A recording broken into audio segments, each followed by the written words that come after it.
Coffee adds a bit of colour to your life, doesn't it? On the subject of colour, what are the possibilities and ramifications of monochrome photography? Now, I've taken black and white photos when I've done street photography, that kind of thing, and sometimes I can take a nice landscape and kind of remove all the saturation. But I thought, well, how about if I go out and do myself a video? All I've got is the camera and the tripod, the gimbal camera again, and I'm down here at Folkestone at the harbour arm, which you can see is rather deserted. There's no one around. I was reading that the contrast between monochrome and colour is that sometimes too much colour and too much saturation causes confusion to the eye because it can't determine or decipher what the subject is or what to look at. So I thought, well, yeah, black and white, that kind of allows you to extract the contrast and really emphasise certain elements of a photograph. Now, I don't think I'll get much street photography done today. There are some people around, I might be able to sneak a few shots. But what I thought I might do is just come around here at the Folkestone Harbour Arm. There's the lighthouse down there. Antony Gormley's another place. They've got one example of the statue, which is normally up at, is it Crosby Beach, up north of Liverpool? I've been there once and they've got like loads and loads of these another place statuettes. But there's one down here. And that might make a nice composition. We've got these old balustrades, can you see them here, where they used to tie up the ropes for each of the boats, because you used to get ferries here at harbour. So, you know, we got the bollards and we got the chains, we got the lamp posts. I might be able to get quite a few nice contrasting photographs. So, black and white, the magic of post-processing. We're going to transform the rest of this video into black and white. It may work, it may not work. You might get sick and tired of it after about 5 minutes, like, oh, that's such a naff idea. But you don't know these things until you try them, so, you know, I'm going to try them. So finish my coffee, and then we'll head off, find a location or two, set up, and walk through some pictures. Cool. Down we go. Oh, you can smell the sea here. Now down here, and there is a barrier so I can't actually step across, that you can see. The tide's quite high, that's fascinating. I might actually be able to take a shot with the water splashing around. Let me set up, see what we can get. You get a live view as well.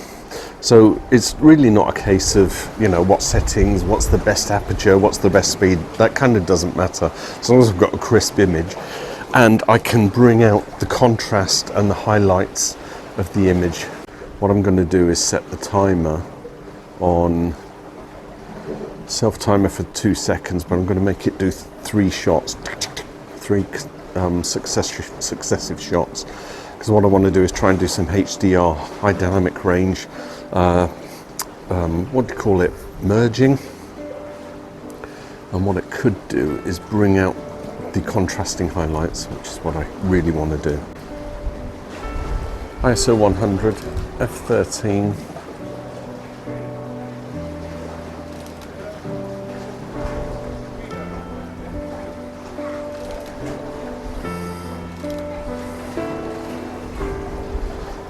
Hopefully that will allow me to do high dynamic range. So that's Antony Gormley's another place. The place is Folkestone. Let's see how that looks in black and white. I'll go and find something else to take a picture of.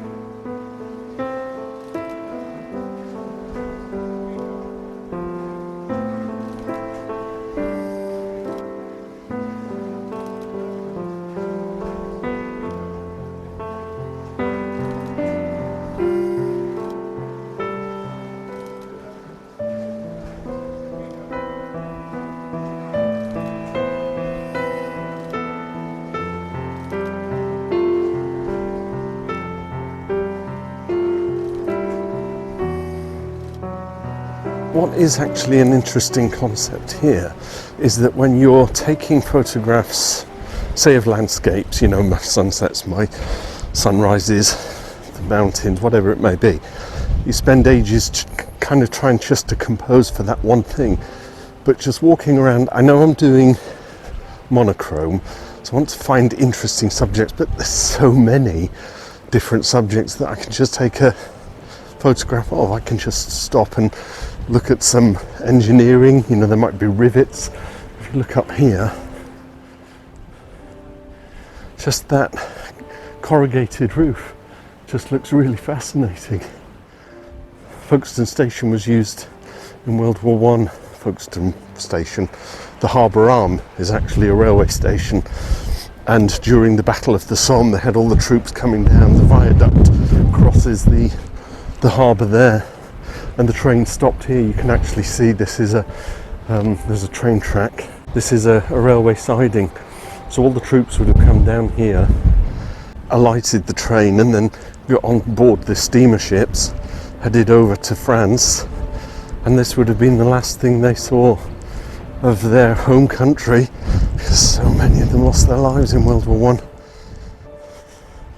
And the Folkestone arm was regenerated, I think, around 2015, 2014. I'm not sure, but I'll put a little link down here. And it's now kind of a centre for creative arts. It's really fascinating.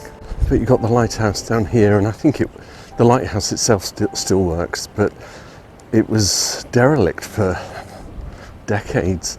And as they've regenerated the harbour arm, it's the meeting place. It's kind of a champagne bar during the weekend or the days. You can tell by these kind of funky outdoor French style seats.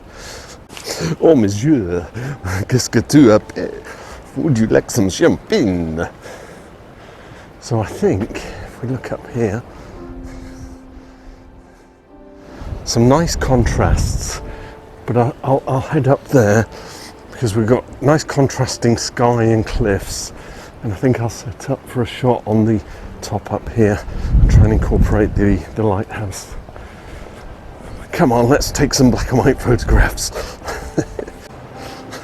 So in the words of Victor Meldrew, I don't believe it.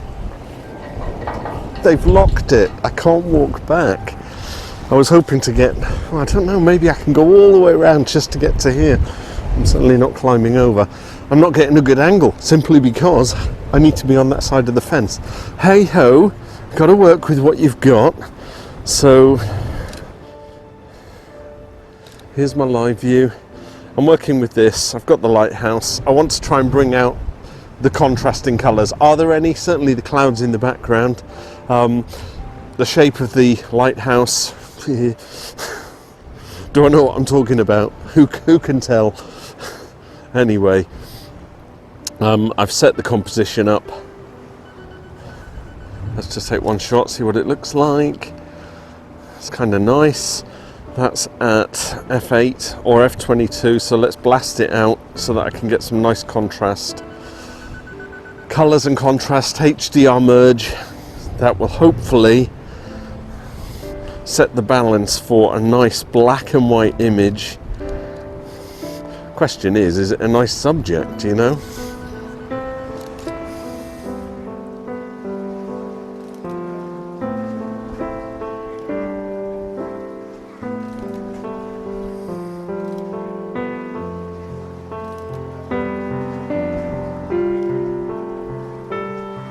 With all the best intentions, I come out thinking that'll work. I'll get some nice shots of the black and white architecture, and I don't know, can I go on the far side?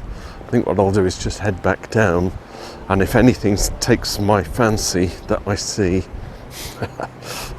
then I will take a shot.